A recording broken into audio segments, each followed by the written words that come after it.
Deliberately, conveniently, the Honourable Minister has shown that he is unfit to answer a pointed question. Yes.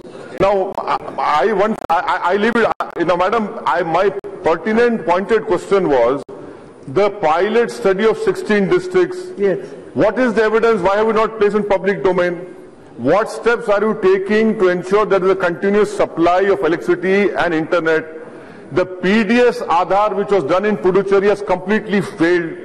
I have given example of my state of Manrega, where my state has given us 36% of failure. Madam, he has not answered. My second supplementary is, the fertilizer companies, the due to fertilizers companies nearly 30,000 crores in March 2017, madam. Now this is again very convenient device for the government to control balance sheet and to show it in fiscal deficit. My pointed question to the Honourable Minister through you is, in this new system, what are the new bank credit systems which the fertilizers companies are going to use? Because end of the day, earlier it was manual, now they will have to do it through Aadhaar. So what steps is the government taking and what preparations they have done?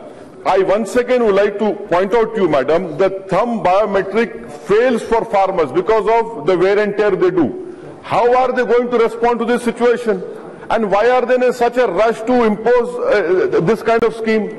LPG is different. This is different. LPG, the money goes over directly. Here, the farmer has to go to a fertilizer company and take it from here. So these are very important things which should not be taken up in a very rush way. अध्यक्षा जी, जो प्रश्न पूछा गया है वो बहुत ही महत्वपूर्ण प्रश्न है और जो हमने डीबीटी इंट्रोड्यूस किया है, डायरेक्ट बेनिफिट ट्रांसफर फर्टिलाइजर में, ये फर्स्ट जनरेशन है, यानी फर्स्ट स्टेप है। फार्मर से अकाउंट को डायरेक्टली जो पैसा देना फर्टिलाइजर का, वो अगला स्टेप बन सकता है।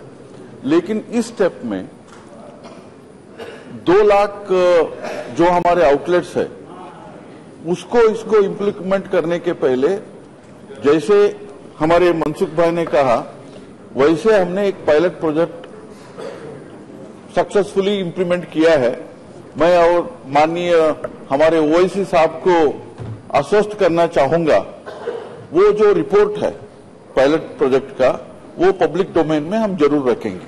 आप चिंता मत करो, क्योंकि हमारी ये सरकार पारदर्शिता में भरोसा रखती है, इसलिए वो पूरा देश के सामने, सभी किसानों के सामने, आपके सामने हम रखेंगे। दूसरी बात यह है, ये भी मैं कहना चाहूंगा, जब से हमने नीम कोटिंग ऑफ यूरिया शुरू किया, तब से डाइवर्शन ऑफ यूरिया खत्म हो चुका है।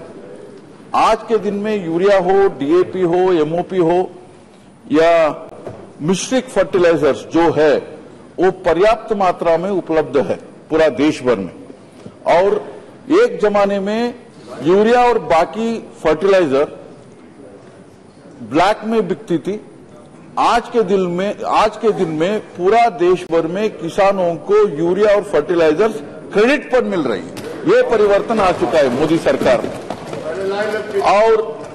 और आखिर में हम माननीय ओवैसी साहब का भी और बाकी हमारे संसद सहयोगियों का भी सलाह लेंगे और ये डीबीटी का जो सिस्टम है फर्टिलाइजर का, और उसको और ज्यादा जैसे चुस्त और दुरुस्त करे, उसके बारे में आप सबके साथ परामर्श करके ही हम आगे बढ़ेंगे और पूरा न्याय और पूरा लाभ किसानों को होगा। भारती चेयाल।